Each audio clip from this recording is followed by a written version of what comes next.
কিচ্ছু পাওয়ার আশা করবেন না। একটু আশা করবেন আপনি কষ্ট পাবেন। কারোর কাছে কোনো আশা করতে যায় না, শুধু আল্লাহর কাছে আশা করেন। সমস্ত কাজের প্রতিদান আল্লাহর কাছে চান, পরকালে আপনি সুখে থাকবেন ইনশাআল্লাহ। শেষ হাসি আপনি হাসবেন ইনশাআল্লাহ। এছাড়া আমি কোনো সলিউশন দেখি না ভাই। আমি কলিজা থেকে কথাগুলো বললাম আপনাকে, আর যে কথা কলিজা থেকে বের হয় সেই কথা আপনার কলিজার মধ্যে আঘাত করবে ইনশাআল্লাহ।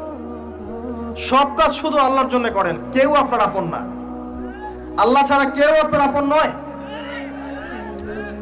আপনি ভুল করবেন যদি আপনি অন্য কাউকে আপন মনে করেন। আপনার পলিটিক্যাল লিডার, আপনার প্রশাসনের স্যার, আপনার পরিবারের স্ত্রী, আপনার সন্তান, হাবি জাবি যা যা আছে, যদি মনে করেন আমার আপনজন, আপনি ভুল করবেন। সবাই সবার স্বার্থ চেনে, সবাই সবার স্বার্থ চেনে। শুধু আল্লাহ আপনাকে নিঃস্বার্থভাবে ভালোবাসেন, আল্লাহ পাক স্বার্থ চান না। সারাটা জীবন পাপ করে থাকলেও একটা বার দাঁড়িয়ে